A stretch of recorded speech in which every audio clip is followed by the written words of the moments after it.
Voice out of nowhere, well, I turned the circuit breaker off. Somebody's in your house. You dial 911. You live right across the street from the sheriff's department. There's 2 deputies there tell you, we can't help you, we need 2 more deputies before we can respond. What kind of crap is that? That's a true story. That person's in here. That is crap. I don't care if 1 deputy, Here? they happened right across the street from the sheriff's department.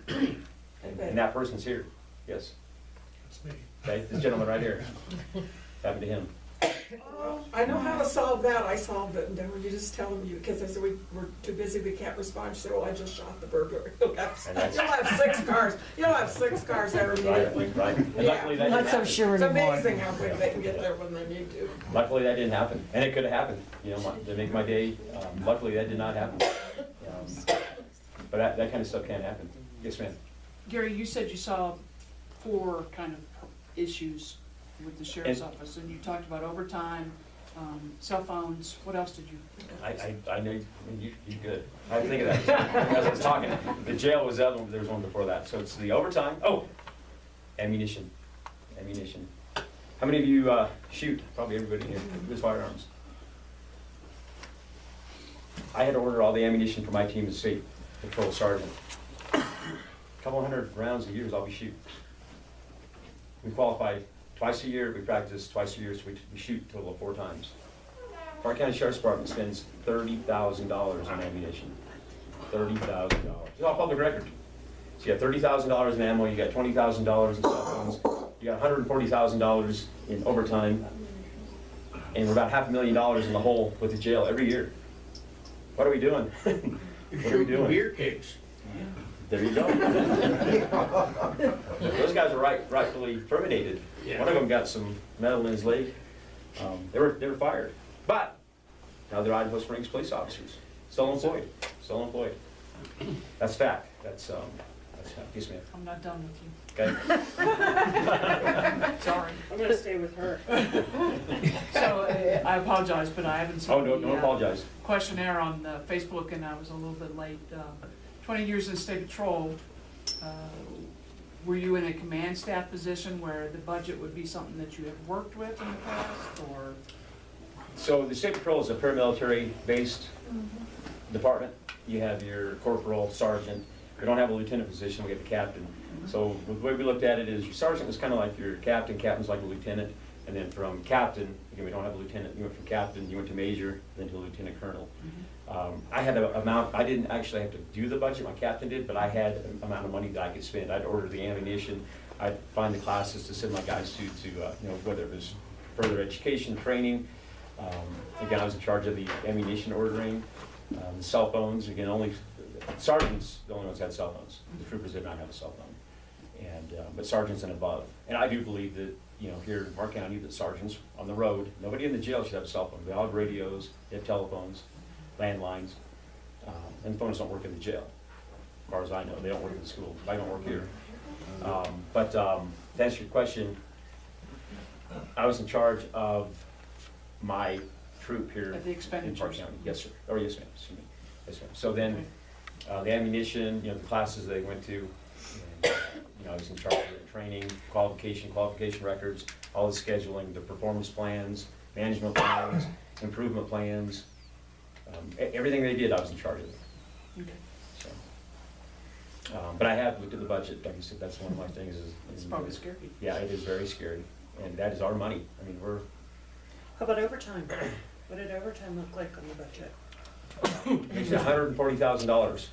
And again, I don't know if you're here, ma'am. Wow. The wage for a Park County deputy is less than 17. I even have it on my cell phone. It's like less than $17.50 an hour. 35,000 a year. $140,000 could hire a couple more deputies and give everybody a pay raise. Everybody a pay raise. I'll fight with the commissioners. Again, I'm the outsider. You know, again, Mr. Tom McGraw, he and I are the only 2 that are the outsiders. Have no ties to the sheriff's department. We've never been there. Whether employed, reserve, we have no ties to them, which I think is very good, because again, and not to sling mud, but John Ty, he was a commissioner. Love John Ty to death. Good school resource officer. I'll keep John Ty. You know, I would not get rid of him. That's another question that come up. would you fire everybody? Can't tell you that. Probably not. Probably not. John Tide, good school resource officer. He's been a commissioner. And I'd like to ask John, what did you do for the sheriff's department when you were a commissioner? You were with the sheriff's department. He left for 4 years, was a commissioner. What did you do to better that agency? Nothing. You didn't do anything. As far as I know, it's all $17 an hour.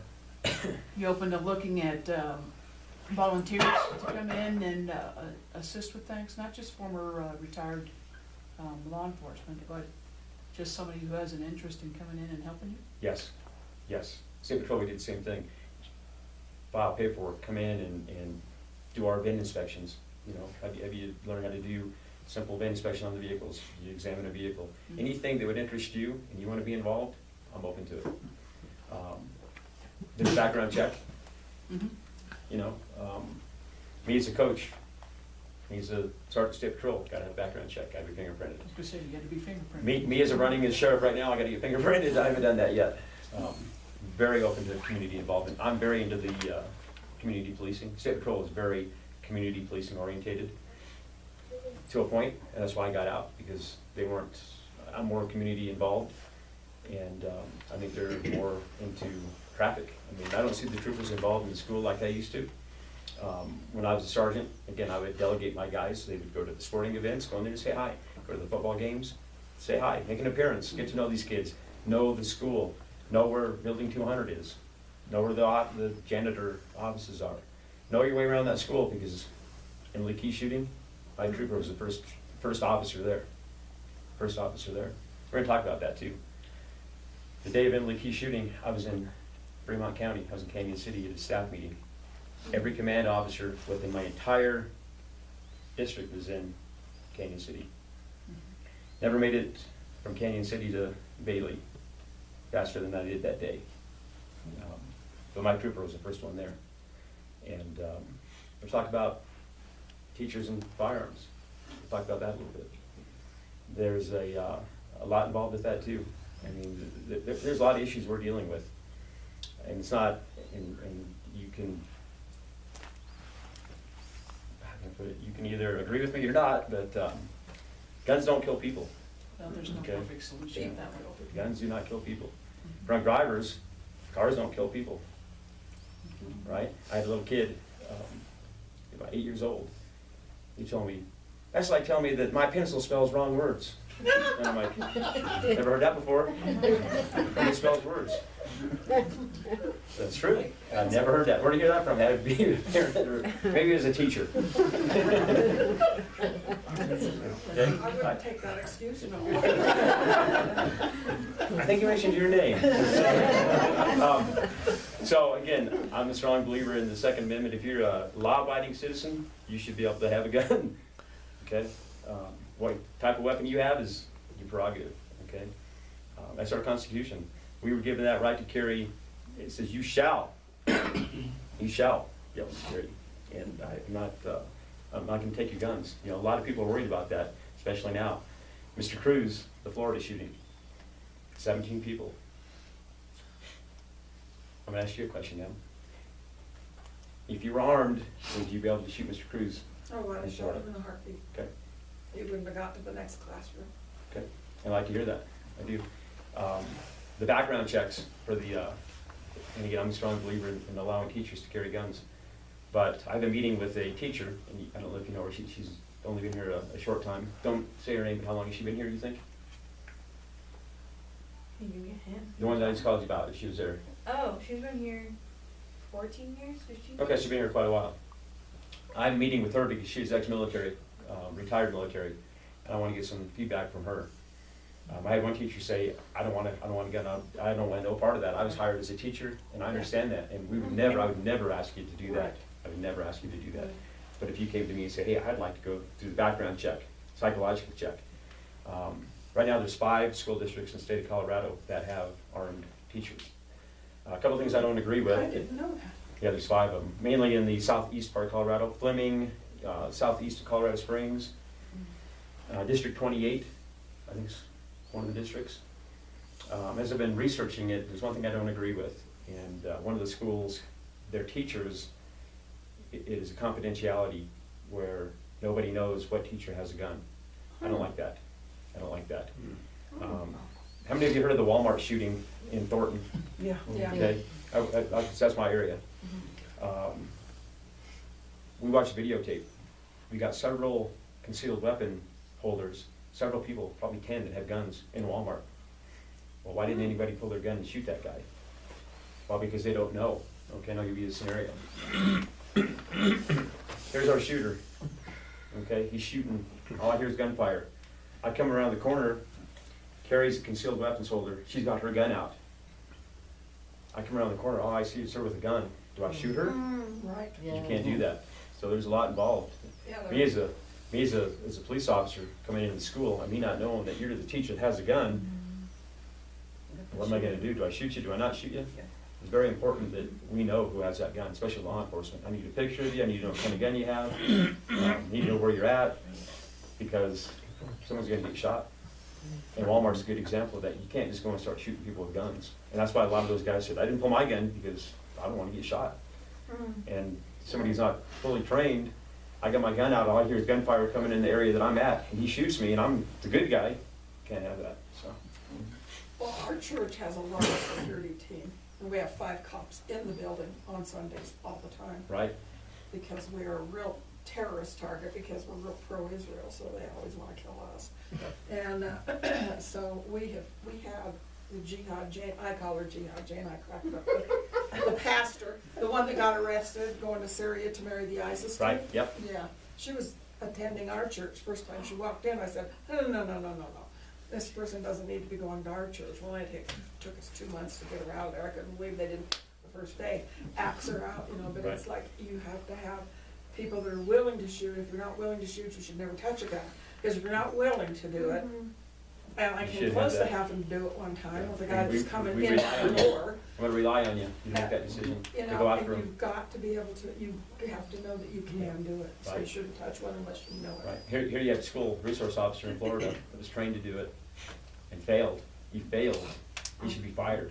Well, don't you He should think put- he like? he should be in jail. He must have like, I mean, cause you would have to There's go through 4 a of them. psychological test. Yeah, you do. Something's Yeah. wrong, And right? They have special Like, training, they have special something's training. wrong there. There is, Like, that yep. They yep. froze like that. There's 4 of them No, that froze. but it's Yeah. probably the culture of that Right. office. too. An active shooter didn't come available. We weren't training an active shooter until after Columbine. We learned a lot from Columbine, and again, I worked that as well. Our job is to go after the shooter. I hate to say that, but you're a police officer. You're expected to, put your life in danger, put yourself in line of fire. Go after that killer, go after that shooter. Don't let him take anyone else's life. I'm a strong believer in allowing teachers to carry guns. I am. But again, there's a lot of training. Some of those questions that were answered, well, they gotta shoot once or twice a year. No, they gotta shoot 4 times a year. And they can't just go out and shoot on a paper target. We'll set up shares, make it a scenario-based, hostage situation. The state troopers are usually by themselves, and we're, all through the state of Colorado, we're by ourselves. And don't have backup. Our training is, I like to think the State Patrol training is above and beyond anyone else's training in the state of Colorado. Our State Patrol Academy, again, I taught there from '92 until 2010. When I first started, we taught CLEDA, that's the Colorado Law Enforcement Training Academy. And that was for all law enforcement, with the exception of, I think, Denver and Lakewood. Primarily, every sheriff's department went through CLEDA. And then we got rid of CLEDA, then it was Police Corps. The Colorado State Patrol staff and troopers taught the outside agencies. Hendrick had asked it, how are you gonna get these people? You go down there and you recruit. You go down there and you find people that wanna come up here. You promote Park County, hey, beautiful up there, good schooling, excellent education, excellent opportunity. And hopefully I'll get you some more money. But again, you promote, you go down there and you gotta recruit people. And you make it a place where people wanna live and raise their families. But again, if you're not training for the situation you're gonna encounter, you're gonna fail. You're gonna fail. And teaching the academy, we had different scenarios that we set up, whether it was a motor vehicle stop, we'd shoot through windows of cars, because if that car is coming at you, you can shoot the car. We don't shoot cars anymore, but we used to shoot at cars. Well, your bullet go through the door. Things you gotta know. You shoot, you miss. couple is gonna go through that drywall, is gonna go into that next classroom. That's something you need to be aware of, okay? So we'll set up a classroom. We'll have drywall, very easily, outdoor range, you put 4 walls up, here's your bad guy, go get him. Oh, but there's a little girl right next to him, and you gotta be able to shoot that bad guy. The school districts, you gotta shoot 100% accuracy. You gotta qualify with 100%. Cops don't have to shoot 100%. Not even close. No. Where do I know you from? I don't think you do. Oh, I don't? Okay. Okay. You look familiar too. She looks familiar and you look familiar, so. And you look familiar too. You and I met? Yes. Okay. On good terms? I didn't arrest you, right? So, there's some people in here that I've arrested family members or something. He gave me a ticket once. Yeah, some people in here I've actually arrested their family members or something, so, but, I don't like, some of these candidates that stand there and they'll hold up papers. I don't like to do that. I use John Ty, again, he answers all his questions. His questions that he's answering, his answer is about that long. Some of it is not from the heart. I mean, John Ty's excellent. I love John Ty to death. I don't want to give that type of answer. I'm going to talk to you as a person. I don't want to tell you the whole Constitution. You know that. I want to talk to you from my heart, okay? Again, I'm just like you. I have the same concerns as you. You want a gun? I want a gun. We're going to carry our guns. We're law-abiding. We're trained. We're going to carry our guns. No one's going to take them from us. Federal government's not going to come up here and take our guns away. Not going to allow that. They have no jurisdiction here. The sheriff is in charge of this county. Right. There'd be a second civil war if they tried anyway. Oh, There's what? There'd be a second civil war. if There they would tried be. to take There would be. Congress anyway. There would be. Yeah. Thoroughly. Mental illness, another huge issue. With my training and experience right now, the prescription narcotics and the antidepressants is a huge, huge issue. Every antidepressant, every antipsychotic drug, it tells you warnings. Homicidal, suicidal ideations, okay? And I'll guarantee you, the only one we don't know about right now is Mr. Cruz, the Florida shooting, but every other kid, the Aurora Theater, the Columbine shootings, every one of them were on antidepressants. Cruz was too. Okay, I hadn't heard that yet, Yeah. so there you go. Every one of them in these mass shootings are on some type of antipsychotic, antidepressant. My job, death investigator, I go from the very beginning of it until they leave to go to the funeral home. We do the autopsies, we do the blood draws, we go from A to Z. They can't do anything until I get there. They can't touch the body, can't move the body, they can't do anything. So how do you combat that? You're not the doctor giving it out. Right. Abuse, same thing with narcotics. These doctors will give you massive amounts of narcotics. So how do you combat that? That's FDA, that's the government again. That's an issue that we're dealing with as society, as a nation. It's horrible. They just keep prescribing and prescribing, and just keep taking it and taking it. The amount of people that I cover the death of that individual for a accidental narcotic drug overdose is at least one a week. Minimum, 1 a week, accidental drug overdose. That is simply from having a fentanyl patch on to the pain still hurting. You telling your spouse, oh, my shoulder's still hurting, I need another fentanyl patch. Well, we put another one on you. Forgetting that you still have this one on here that's still providing you medication. You don't wake up in the morning.